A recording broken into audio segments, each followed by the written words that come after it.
Imagine this for a second. What happens when the people who were told for 50 straight years that they are the root of all evil, that their natural instincts are toxic, that their very presence is a burden, suddenly take every word at face value and quietly disappear? What happens when the group that built the roads, fought the wars, paid the overwhelming majority of taxes, and kept the lights on decides that the cost of admission to modern society is simply too high? So they pay the exit fee and walk? That is not a hypothetical anymore.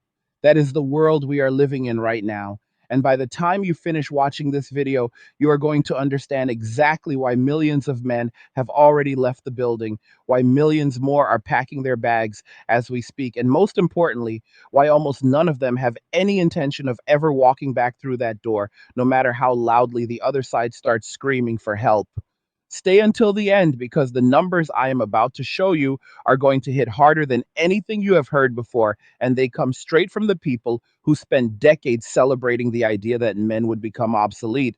If you want more raw, unfiltered, angry guy breakdowns like this one, smash that like button right now. Share this video with every man you know who needs to hear it. Subscribe to the channel, and most importantly, click the little notification bell and select all so you never miss a single upload the moment it drops. Every new video is a wake-up call, and you do not want to sleep through this one. While you are down there, go check out Angry's Crypto Academy, linked in the description below. If you are serious about protecting the wealth you still have left and actually growing it in a world that is doing everything it can to separate you from your money, that academy will teach you step by step how to buy, store, trade, and safeguard digital assets the right way. Thousands of men are already in there building real financial armor. Click that link and get started today. And if these videos are hitting home for you, if they are giving you clarity you did not have yesterday, consider buying me a Red Bull through the link in the description. It keeps the lights on, keeps the caffeine flowing, and keeps these long form breakdowns coming without any corporate filter. Every can helps more than you know. Now let us get into it. Single men have not just walked away from the dating market.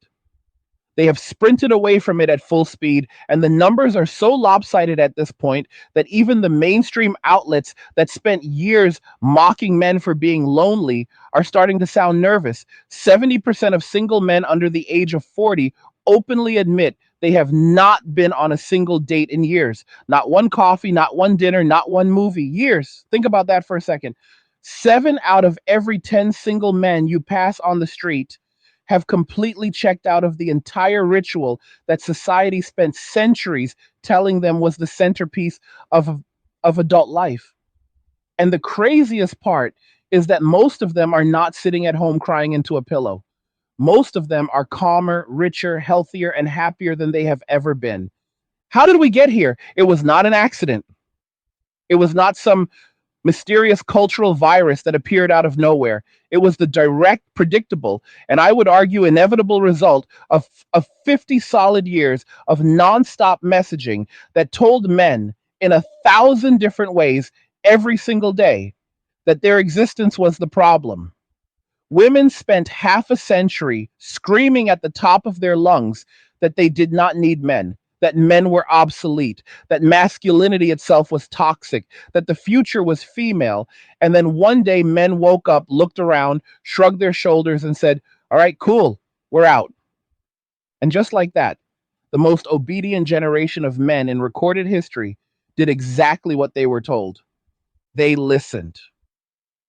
For decades, women weaponized every institution they could get their hands on to make normal male behavior not just unpopular, but actually punishable. They turned natural male posture into something called manspreading and tried to make men feel guilty for having legs and testicles that take up space. They turned a man glancing in the general direction of an attractive woman at the gym into a criminal act worthy of public shaming videos that could ruin his job, his reputation, and his life with one viral post.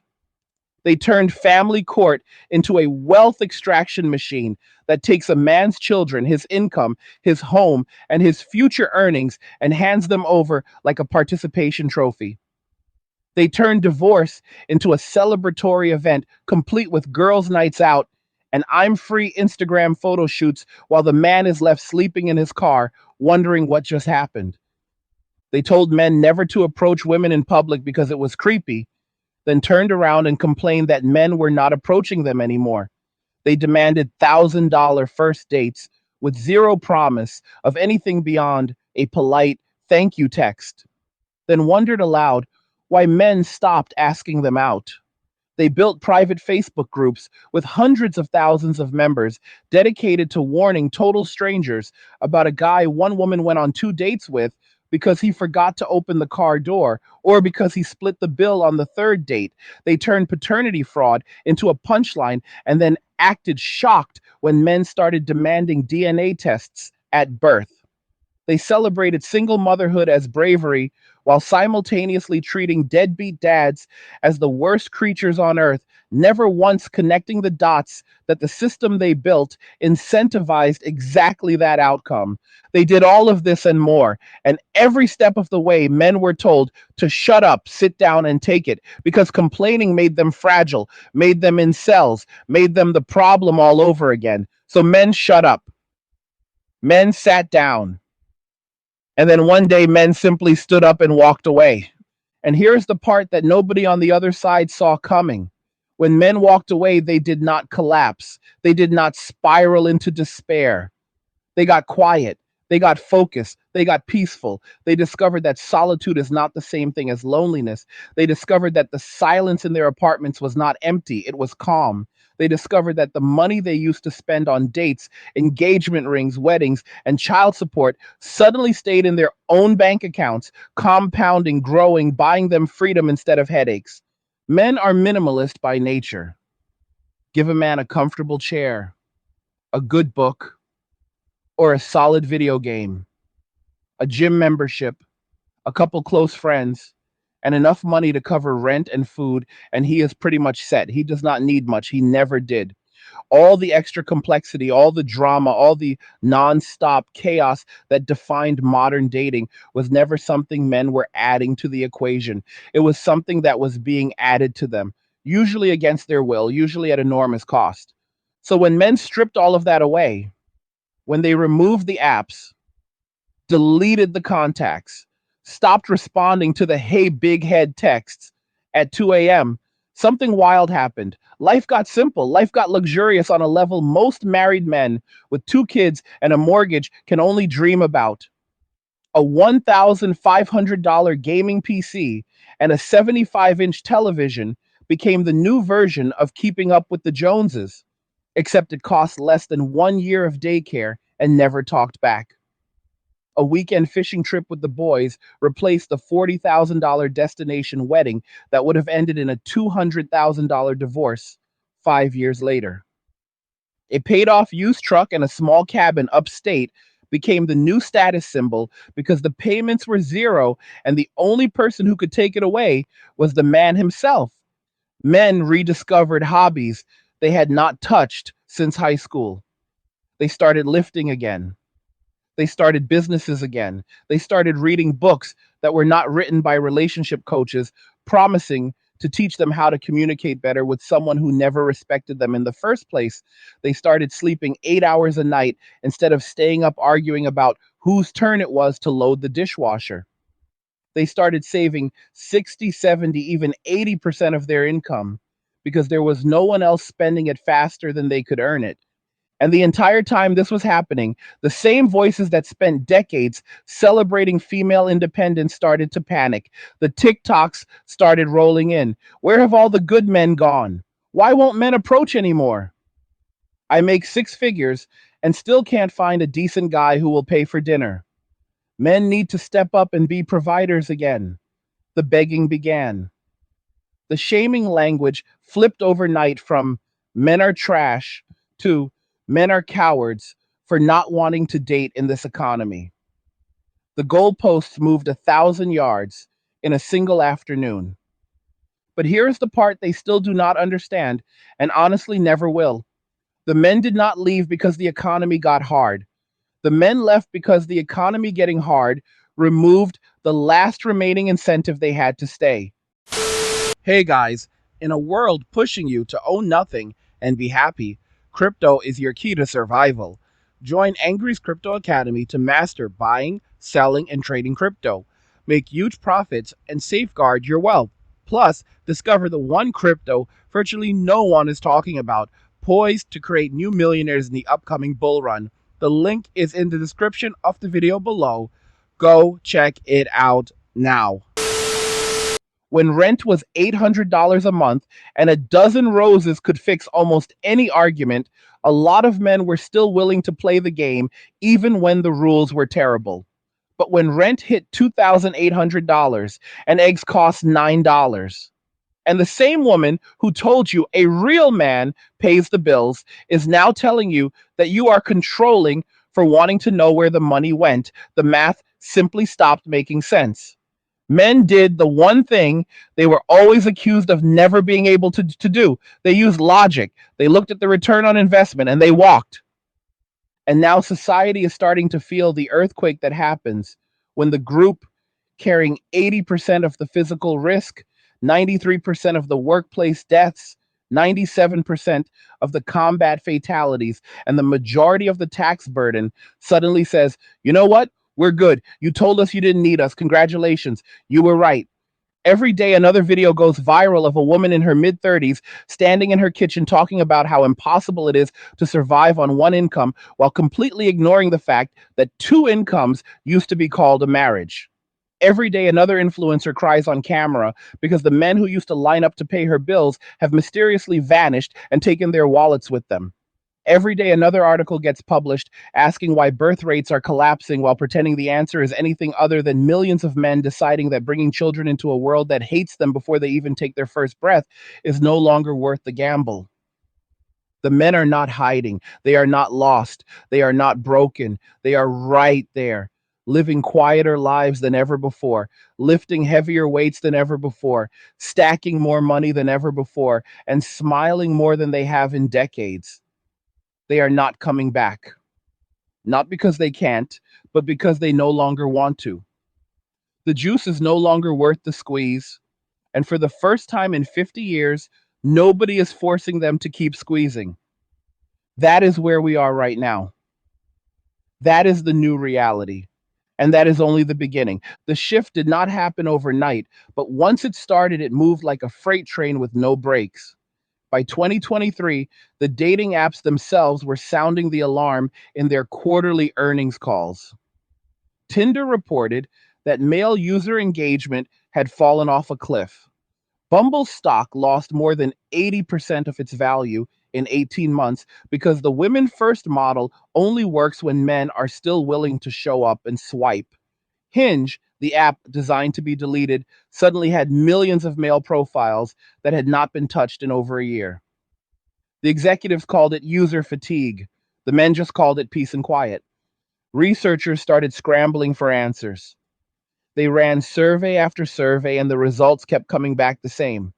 When asked why they had stopped dating, the overwhelming majority of men gave variations of the exact same three answers. 1, the risk is too high. 2, the reward is too low.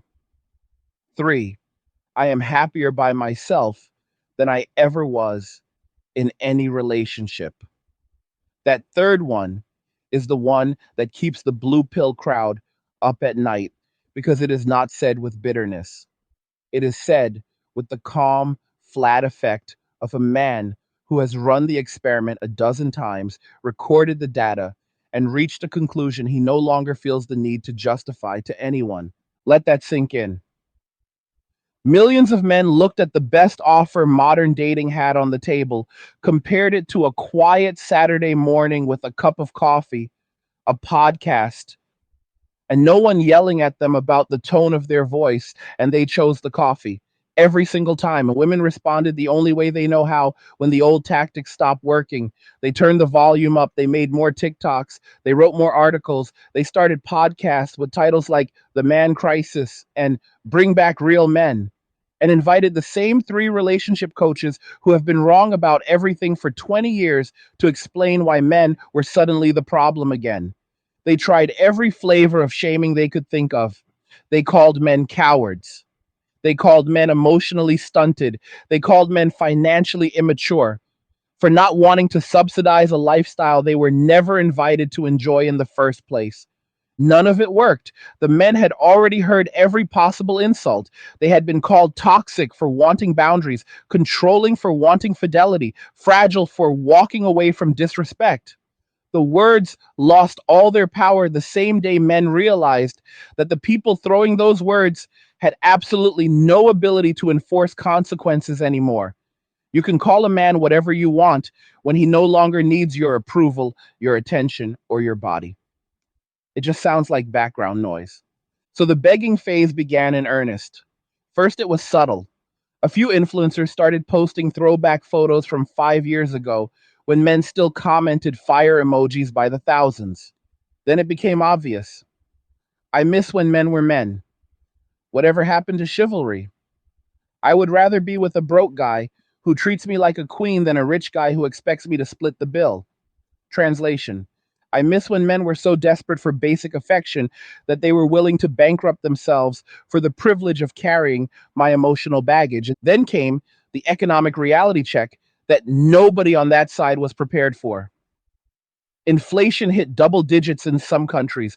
Groceries went up 40% in 2 years. Rent in major cities crossed the 50% of income threshold for most single earners. And suddenly, all those strong, independent women who had been broadcasting for a decade that they did not need a man for anything discovered that paying every bill by yourself when eggs cost $9 and gas is $6 a gallon is a very different experience when there is no longer a boyfriend quietly Venmoing you $200 every time you posted a sad story on Instagram. The videos started pouring in. A 28-year-old marketing manager crying because her landlord raised the rent again and DoorDash is no longer affordable 3 nights a week. A 32-year-old teacher explaining that she has a master's degree and still cannot make ends meet on her own. A 35-year-old nurse filming herself in her car after a 12-hour shift saying she is exhausted and has nobody to come home to who will cook dinner or hold her while she cries. The comments on those videos are a museum of restraint. Men are not celebrating, they are not gloating. They are simply watching in silence, sipping their coffee, and hitting the gym an hour earlier than they used to because they no longer have to negotiate bedtime with someone who thinks 9 p.m. is couple time. The birth rate numbers started collapsing faster than any demographer predicted. Japan was no longer the cautionary tale. The United States was catching up at warp speed. South Korea went from 1.1 births per woman to 0.72 in a single decade. And every expert who was not terrified of losing their grant money knew exactly why. When you spend 50 years telling half the population that fatherhood is a trap, that marriage is a scam, that children are a burden on the planet, eventually that half of the population believes you and acts accordingly. Politicians started noticing. Senators who spent their entire careers championing policies that made family formation harder for men suddenly discovered that young men were not showing up to vote anymore. The turnout gap between young men and young women reached levels not seen since women first got the vote. The same party that spent a decade calling young men domestic terrorists in waiting realized too late that those same young men had simply stopped caring who won elections, because no matter who won, the rules never got better for them. The corporate world felt it too. Car insurance companies reported that single men under 35 were suddenly their most profitable demographic because they were no longer adding girlfriends to their policies or buying bigger vehicles to accommodate future children. Gym chains reported record male memberships and record female cancellations because women were cutting discretionary spending first and men were doubling down on the one expense that actually improved their mood. Video game companies quietly celebrated the biggest revenue boom in history because the disposable income that used to disappear into date nights and engagement rings was now flowing straight into digital marketplaces. The red pill content explosion that followed was not the cause of any of this. It was the symptom. Channels that used to get 10,000 views talking about body count and hypergamy were suddenly getting 10 million views talking about rental property, cash flow, and setting up solo 401ks. The same men who were once begging for dating advice were now asking how to buy their first duplex and live in one unit while the rent from the other unit paid their mortgage. The same men who used to spend hours arguing with women in comment sections were now spending those hours learning Spanish on Duolingo because they realized Colombia has better weather, lower taxes, and women who still smile when a man opens a door. The passport bro phenomenon was never about chasing women, it was about chasing peace. A man making $70,000 a year in Ohio discovered that the same $70,000 a year in Thailand or Portugal or Colombia bought him a beachfront condo, a maid, a private chef, and a dating pool where the women still believed that cooking dinner for a man you like is an act of affection instead of oppression.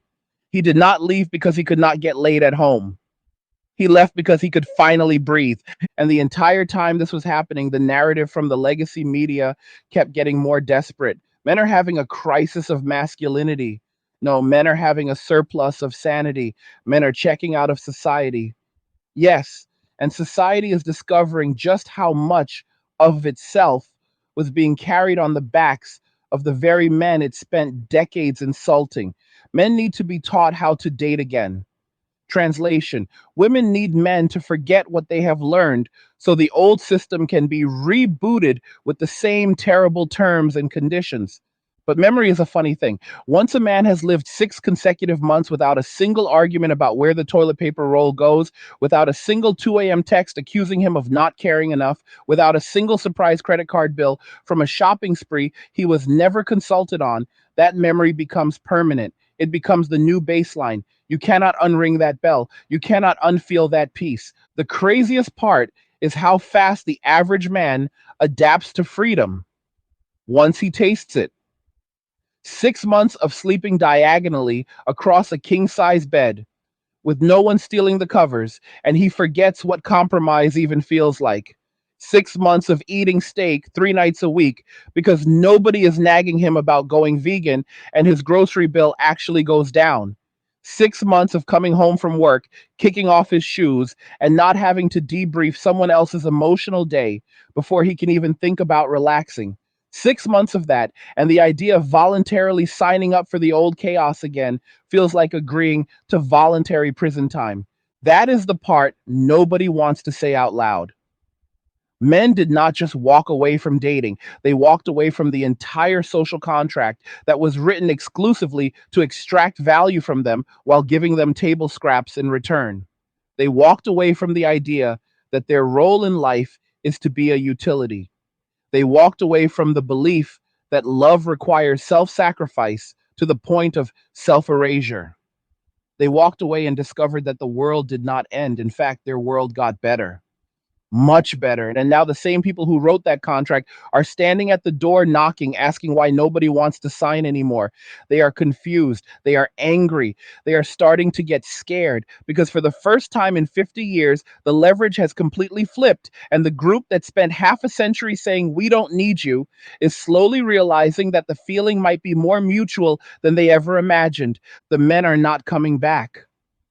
Not because they are broken, not because they are bitter, but because they are finally, after decades of being told to be something else, being men again, on their own terms, in their own time, with their own peace. And peace, once earned, is the one thing no amount of shaming, no amount of begging, and no amount of TikTok tears will ever convince a man to trade away again. The most surreal part of the whole collapse is how predictable it all was. If anyone had been willing to listen to the quiet men in the corner instead of the loudest activists on television. Every step of the way, there were men calmly explaining exactly what would happen if the rules kept moving in the same direction. They were called bitter. They were called misogynists. They were told to go to therapy. And then one by one, they simply stopped talking and started doing. The silence that followed was not rage, it was the sound of millions of men finally taking their own advice for the first time in their lives. Think about the timeline like a slow motion car crash that everyone saw coming except the people in the front seat. In the 1970s, the message was women need men like fish need bicycles. In the 1980s, it became a woman needs a man like a fish needs a net worth.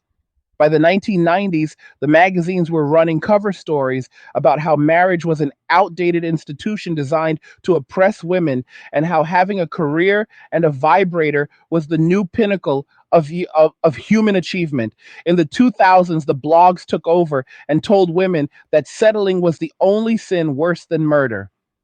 By the 2000s, the smartphones arrived and every woman suddenly had a private audience of thousands cheering her on while she swiped left on 99% of men and posted screenshots of the one guy who made six figures and looked like a Marvel actor who said something mildly flirty.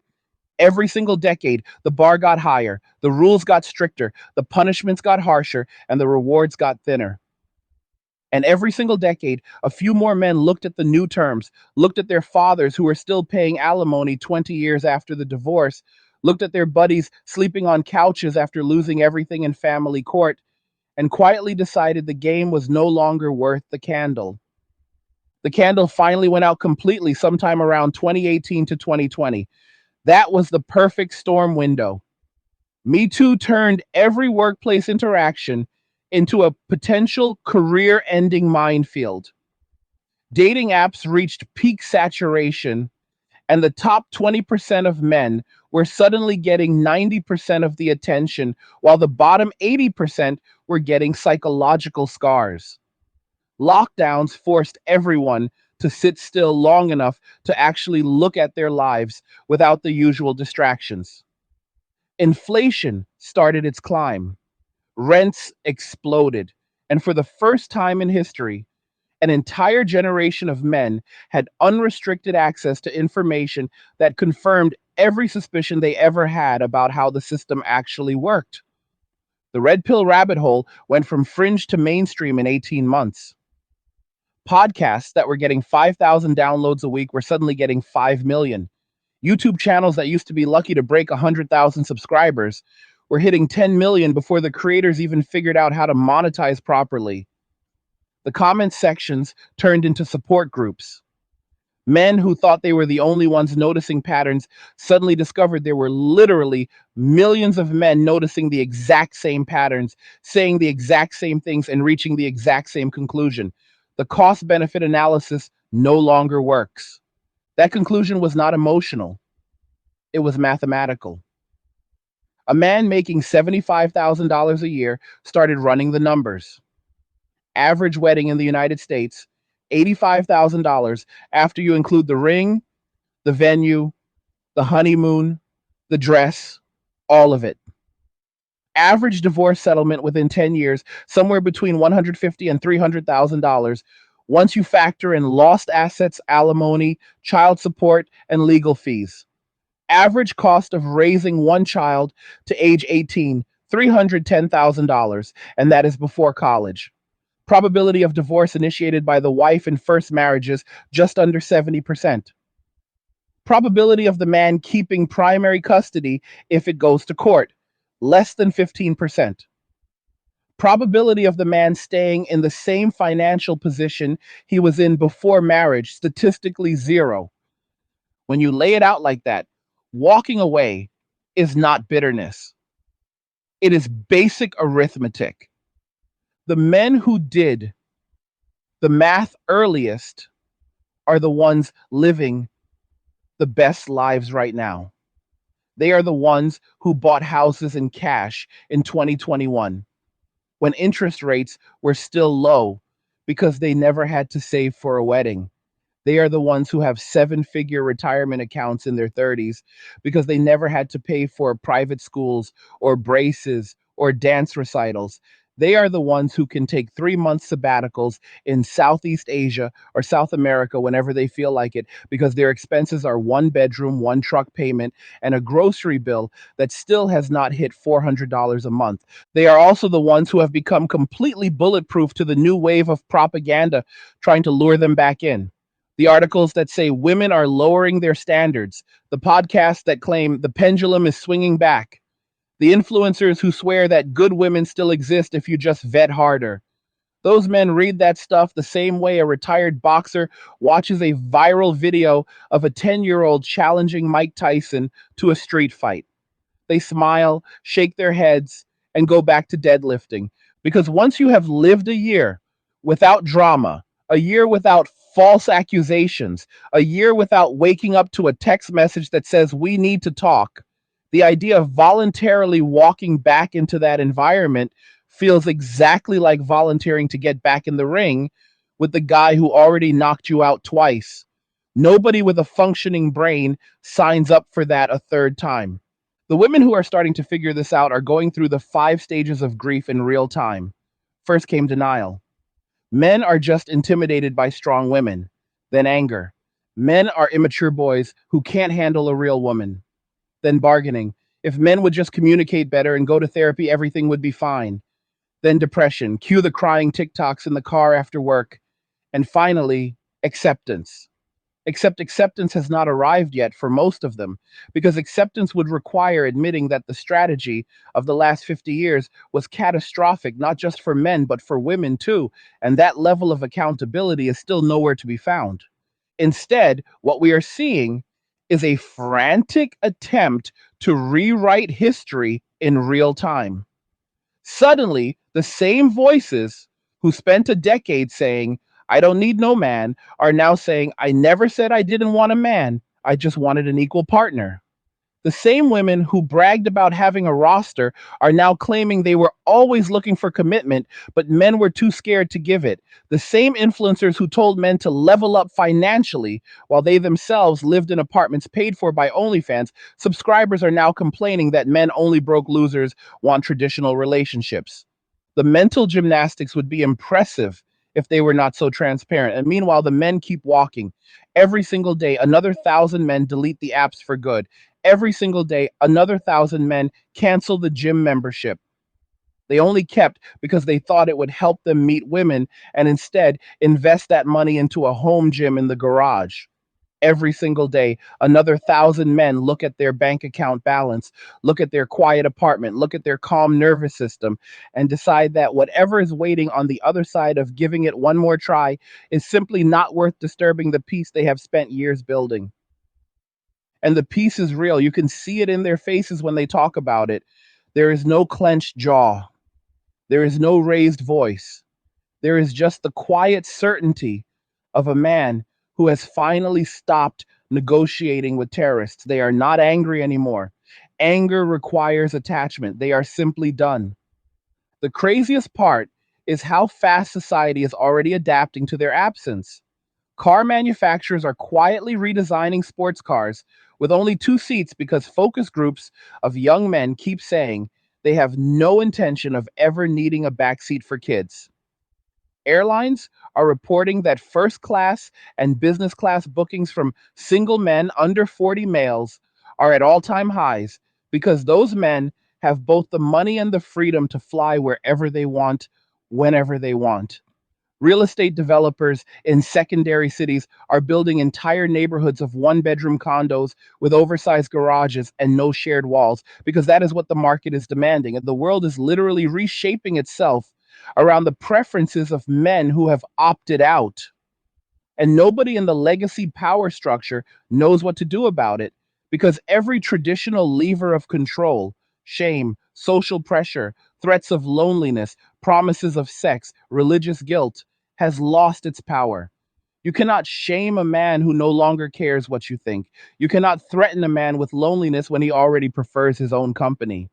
You cannot bribe a man with sex when he knows the price tag is eventual financial ruin and emotional terrorism.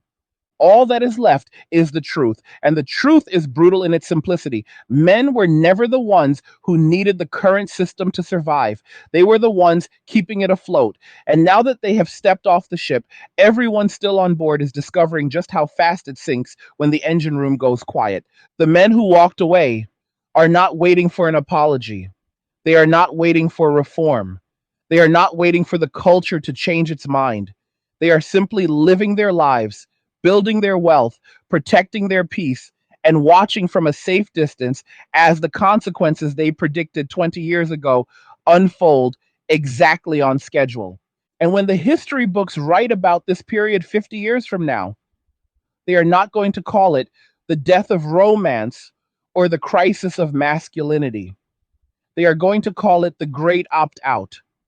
The moment half the population looked at the contract they were expected to sign in blood, realized it was written entirely in someone else's favor, and calmly chose to keep their blood, their time, their money, and their future for themselves. The men are gone. The peace is real. The walking continues. The most fascinating thing happening right now is how quickly the ripple effects are spreading beyond just dating and relationships. Entire industries that quietly depended on male desperation are starting to wobble like Jenga towers in a hurricane. Wedding vendors are reporting 40 to 60% drops in bookings year over year in major cities. Bridal magazines that used to sell out on newsstands, now they cannot even give away digital subscriptions. Jewelry stores that once survived on engagement ring season are liquidating inventory and pivoting to gender neutral fashion pieces because the 20 something guys who used to walk in with nervous smiles and five-figure budgets simply are not showing up anymore. Even the luxury honeymoon resorts in the Maldives and Bora Bora are running solo traveler promotions for the first time in history because the traditional honeymoon couple package is no longer moving the needle. Divorce attorneys on the female side are quietly panicking. The ones who built entire practices around empowering women to leave toxic marriages are seeing their calendars empty out because there are fewer marriages to dissolve in the first place. The family court system itself is starting to feel the squeeze. States that used to bank on child support and alimony transfers to balance their budgets are discovering that when fewer men get married and fewer men have children, there is suddenly a lot less money flowing through the machine. Some counties in California and New York have already had to cut staff in the family law division because case volumes have fallen off a cliff. Universities are feeling it too. Women now outnumber men on campus almost 2 to 1 in many Western countries. But the enrollment cliff that everyone predicted for 2025 arrived 3 years early, and it is hitting the humanities and social sciences departments the hardest. Young men looked at the price tag, looked at the ideological environment, looked at the employment outcomes, and collectively said hard pass. Trade schools are bursting at the seams. Electrical, plumbing, welding, and HVAC programs have wait lists 2 years long, and the average age of the incoming class keeps dropping. Those trades pay cash, they pay fast, and nobody in a welding booth cares how you feel about gender theory. The psychological shift is even more dramatic. Therapists who spent the last decade treating men for avoidant attachment are suddenly staring at empty couches. The men are not avoiding attachment, they are avoiding pain. And they have discovered that the pain relief is permanent once you stop volunteering to get hit. Men's mental health statistics are quietly improving for the first time in 40 years.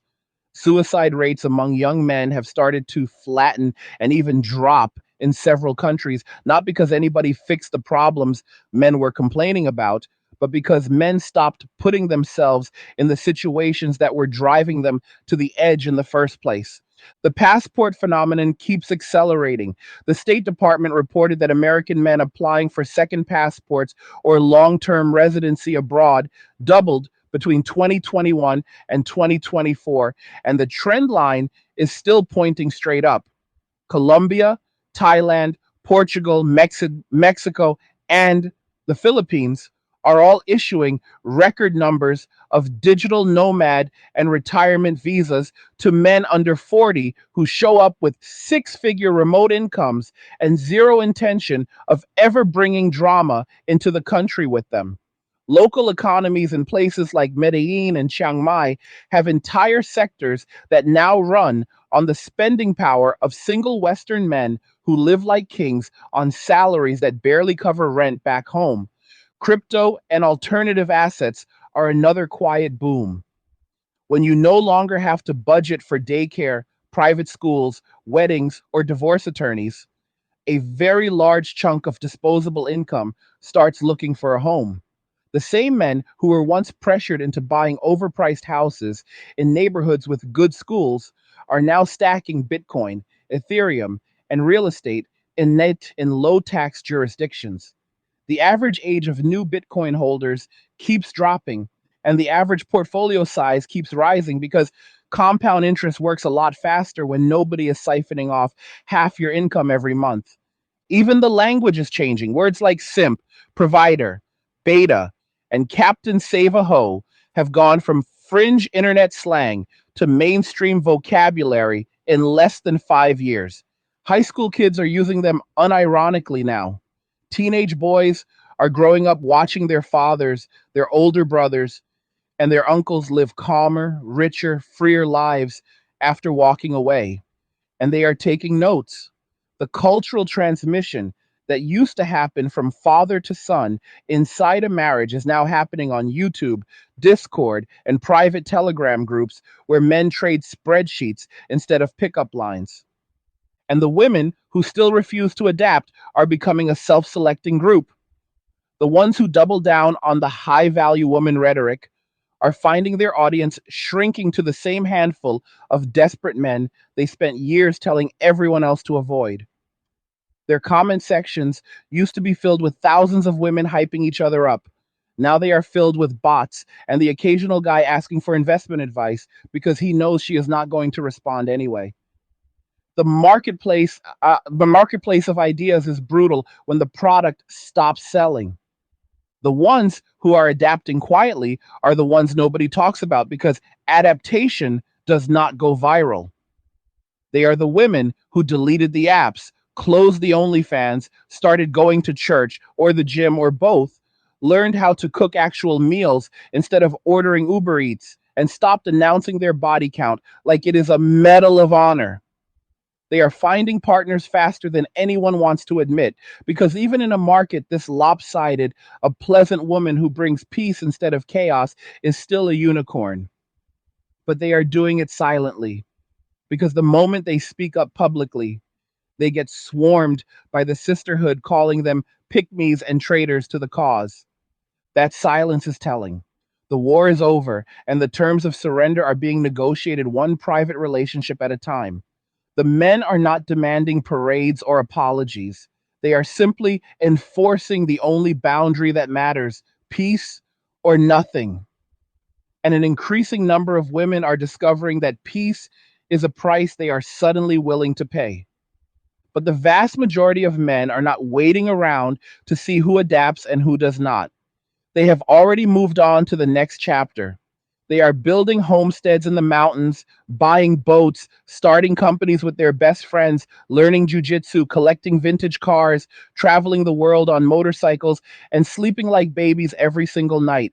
They are living the kind of life that married men with children look at on Instagram and feel a stab of envy they cannot quite name. And the best part, they are doing it without permission, without apology or explanation.